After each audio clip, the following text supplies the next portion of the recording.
Hi, I'm Dr. Tomasulo, and this is a course on Learned Hopefulness. And I'm the academic director for the Spirituality Mind Body Institute at Teachers College in Columbia University. And I also work at the University of Pennsylvania as Martin Seligman's assistant.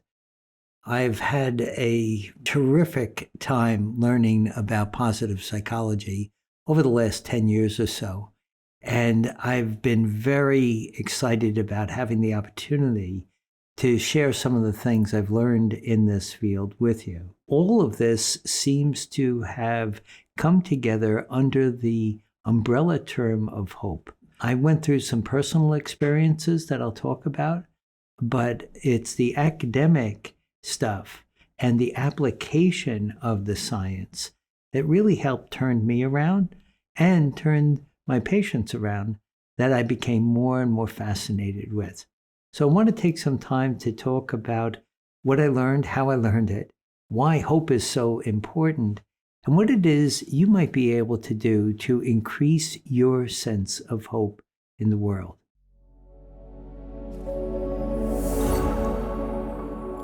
If I go back 15 years or so, and somebody asked me what hope was, I think it would be something like, what happens to you that you either have hope or you don't? I really didn't have any sense that there was a science about it. And I would have been partially right. There was a science about hope 15 years ago, but it really wasn't nailed down. We didn't have a lot of good science. We had a few theories. We had some application, but it was over on the side. Positive psychology hadn't really come into being. And hope was something that people equated with faith or optimism. Well, what we know now is that hope is absolutely unique.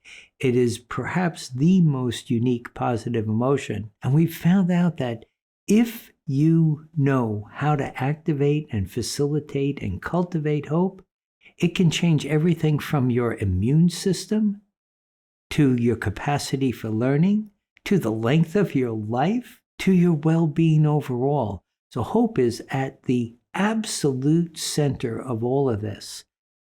And the truth of the matter is, I wasn't interested in positive psychology 15 years ago. I had no real need for it. It was just like, I thought, another passing fad, something that, it'll be around and maybe it'll be a few interesting things, but I really wasn't drawn to it at all. Until I went through a personal crisis. And this crisis kind of flipped me up one side and down the other.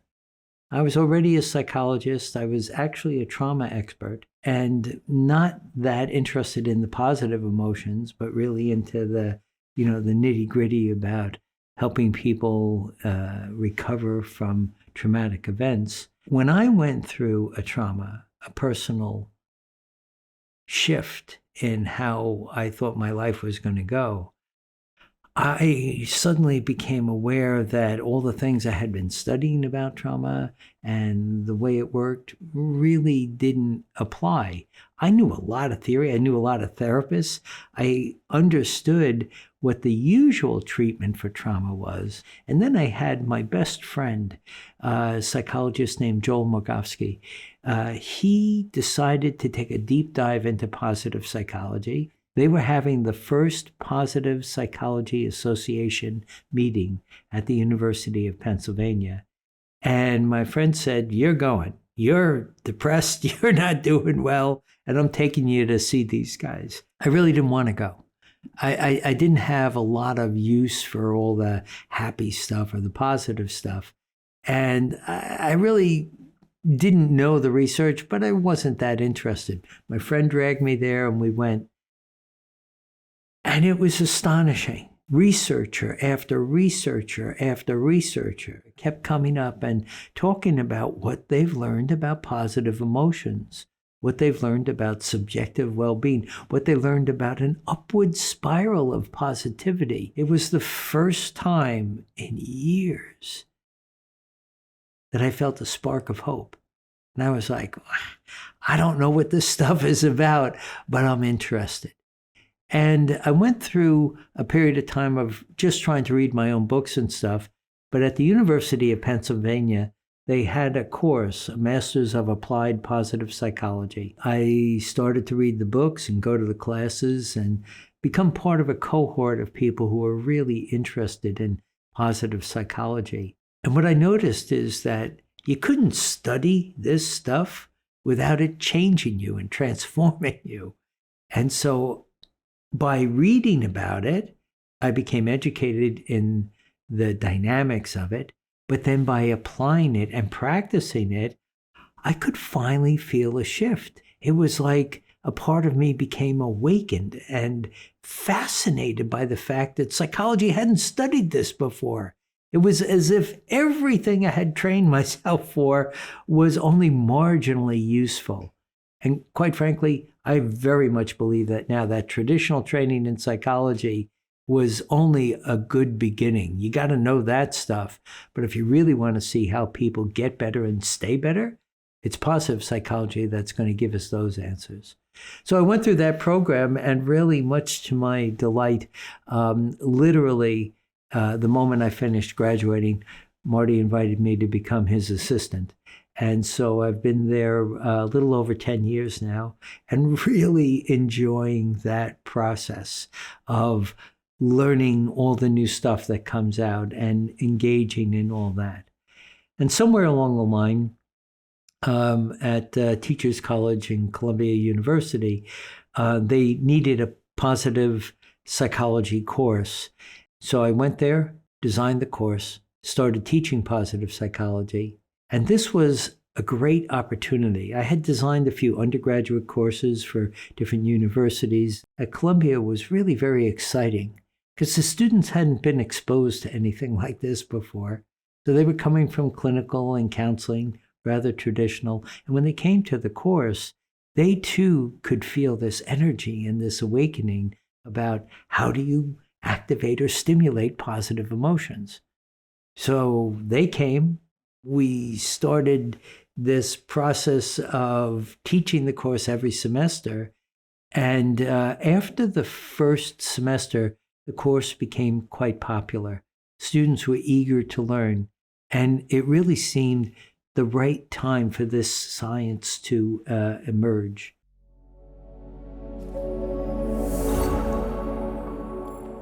To my amazement, Marty Seligman, who is truly an extraordinary person, he kept researching and doing things. And he became famous early in his career for developing the concept of learned helplessness. If an organism, it doesn't matter if it's an animal, a human being, if they're put into a situation where there's nothing but aversive consequences that they have no control over, they'll get very agitated and then give up. And when that book came out in the mid-1970s, it revolutionized the world because it gave us a new model for depression. And in one of the lectures that I was invited to, Marty had done a 50-year follow-up with Steve Mayer on investigating their original theory and original research. Now, back in the 60s and early 70s, there were no fMRIs. There was no way to really understand what the brain was doing. They had to make guesses. But now we had that technology. And I remember being in that lecture and thinking to myself, oh my goodness, we have some new science here that's mind-boggling. And what they said during that lecture was that the theory of learned helplessness was completely wrong. I want you to imagine that. A scientist who became famous because of a theory and research that he did, 50 years later, looking back on it and say, no, we missed it, we got it wrong. Now, the way that they got it wrong was really fascinating to me because they said, we thought you were learning how to be helpless. But what they actually found out is that there's a switch in our brain, a biochemical switch that shuts us down when something is too uncomfortable. It works just like your computer or your cell phone. When it overheats, what does it do? It shuts down, right? And it does that to protect itself. We do exactly the same thing. When we're in a situation and it's an uncomfortable, unexpected, difficult situation that's aversive, and we get agitated by it, we'll shut down. That switch in our brain shuts down our energy. I then took a couple of years to look at all the existing research on hope. And it was kind of interesting in the beginning because what I thought I was going to do and what I ended up doing were two different things. I thought I would just take a look at all the different theories on hope, all the different research, and then just pick the best one and go with that. But it ended up being a little bit like the three blind men that hold on to the elephant and trying to describe the elephant based on what they're holding on to. The one man that holds on to the tail says, "Oh, this looks like a rope." The one that holds on to the leg says, "Oh, this elephant, it looks like a tree." And the one that holds on to the ear says, "Oh, it looks like a fan." So instead of trying to pick a theory, I thought, well, what if they're all right? What would hope look like if we put all the pieces of the puzzle together? And learned hopefulness is about looking at all that science and then applying it.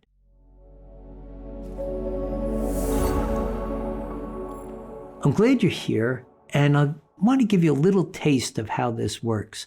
And I want to do two things. I want to give you a powerful way of understanding what hope is that comes right from the research, right? And another way to start applying it. So the first thing I want to say is that hope is a positive emotion. When it came to positive psychology and it came to the research, we learned something that I was fascinated with, and I hope you will be too, is that hope is the only positive emotion, the only one, that requires negativity or uncertainty to be activated. I want you to think about that with me for a minute.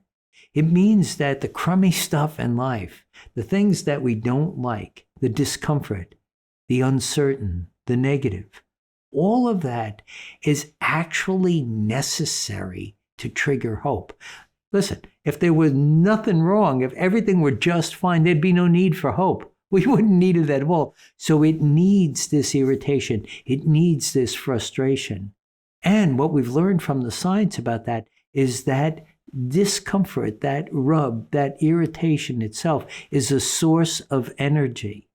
It's something that we can tap into. The way that we tap into it is by realizing that it's not what happens to us that matters, but it's our regulation of perception. It's what we believe happens to us that matters. So our belief system changes what's out there into the consequence. What's out there and our reaction. What's out there and how we move through life. There's a lens through which we change our perception of events. And we've learned from studying people who have high hope versus people with low hope that they are really good at regulating their perception, at changing themselves. And let's try it. I'd like you to just experiment with me with this. I'd like you to think about the last day, the last 24 hours in your life. And I'd like you to go back and pick something really the low point of the day, really not so okay. Like, what happened? Pick that one thing that happened. For me, if I were talking about that in the last 24 hours, for me, it was falling down. It's snowing here in New York today. I fell down this morning. Not pleasant, not fun, but because of the ice and the snow, I fell. If I were to pick the crummiest thing that happened today, that would be it. What's your crummy thing? Take a minute, identify it. And I'd like you to hold that in your mind's eye for a moment. If I were to dwell on mine, I'd think about the suddenness of it, the unexpected nature of it, the pain, of course, that comes from it, the embarrassment, all of the elements of the discomfort. What was your negative thing? What are the feelings that go along with it? Now what I'd like you to do is I'd like you to look in that same 24-hour period, but I'd like you to identify something that brought you pure joy in that same timeline. Pure joy. What was a burst, a moment that really lifted you up? The opposite, if you will, of the thing that brought you down. What was something, might have only lasted a few seconds or a minute, but something that really filled you up? As you think about that, we now have a contrast, right? For me, I got a text this morning from a really dear friend of mine who's coming to town. And he's going to be here tomorrow. And that was really unexpected. And I haven't seen him in a while. And I'm just absolutely thrilled about that. We have two really different things that happened in the same timeline. I'd like you to think about what would happen if all you thought about was the crummy thing, the thing that wasn't so good. I'd like you to just take a moment and think about what's happening in your body when you think about that thing. Now, for me, it feels like my body kind of squinches up a little bit. What I would know, being a scientist, is that cortisol is probably running through my body, maybe some adrenaline. I'll recall the pain, I'll recall the difficulty, and I'll think about that, the embarrassment, all the negative emotions that go with that, and my body will tighten up like this. What's your body do when you think about the negative thing? Now think about the joyful thing. When I think about the text I got from my friend and how good that felt, I breathe differently. The biochemistry of my body changes. How could it be that both of these things took place in the same timeline? They were, by the way, only about an hour apart. Well, it depends on which one I think about, which way this will go. Learned hopefulness helps us identify the fact that we're empowered. We have a choice about what direction our thoughts will go in. We have a choice about what we're going to feel. We can change our thoughts. We can cultivate our thoughts into something that's more hopeful. There's another phrase I want to give you so that you can start to sense why this difference is so important. A decision not to change is a decision to remain the same. If I am thinking about the embarrassment, the fall, the pain that came with falling down earlier, I'm actually deciding to stick with that thought because I have the ability, I have the capacity to change to something more joyful. But if I don't make a decision to change, I'm actually making a decision to remain the same.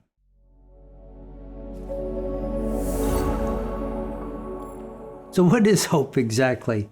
Well, hope is a positive emotion that has the ability to transform something negative or uncertain into something positive. In fact, it needs negativity or uncertainty to transform. What we're doing with hope is we're looking at how it's a type of an alignment, because hope is the ability to regulate our perception, to align our beliefs with the goals that we have. We're changing how we look at the world so that our beliefs and the goals match up. And there's an energy that comes from that. A sense of agency is what psychologists call it. It means that we have a strong motivation to achieve a goal. And along the way, you're going to learn lots of different pathways. There's a type of therapy known as Morita therapy. It's Japanese psychotherapy. And they use metaphors of water all the time to explain how we should be. And one of the beautiful metaphors that I've gotten from this particular form of therapy is what happens when a river is flowing and meets a rock. What happens is the river doesn't go, oh no, here comes a rock. It just naturally, organically moves around it. So hope is very, very, very particular because of this alignment between our perception, our beliefs, and our goals. You'll learn that hope is a loop, right? A lot of people don't know where the term or the use of the term came from, but it actually means rope, believe it or not. That hope and rope are very similar in ideas. It was actually what was called a rope that was used for an escape, right? That this hope was about getting out of one place and getting to another. And if you look back in mythology, take a look at Pandora's box, right? All the evils in the world were in that box. She opens it up and then closes it right away because hope was left. And why is hope so important? Because it learned about all those evils, all these uncomfortable things. It lived with them. So it knows all the secrets. So that's part of what this course is going to do, is teach you the secrets of hope, how to have it be a positive expectation, and what it is you can do to continually support that loop and give yourself a rope that'll allow you to escape from the negative thinking that goes with things like anxiety and depression. It's not just about feeling good for a short time. It's about cultivating a sustainable way to bring hope into your life. And what we know is that it makes everything better. It makes your body better, your brain better, your business better, your studying. It's at the core of everything. So I hope you join us for this course. It's a series of learnings. You'll have videos. You'll have an opportunity to try these things. You'll have a chance to reflect on them. And if I were going to explain to a friend what this course was about, it's about changing your life for the better in a sustainable way. So I hope you join us.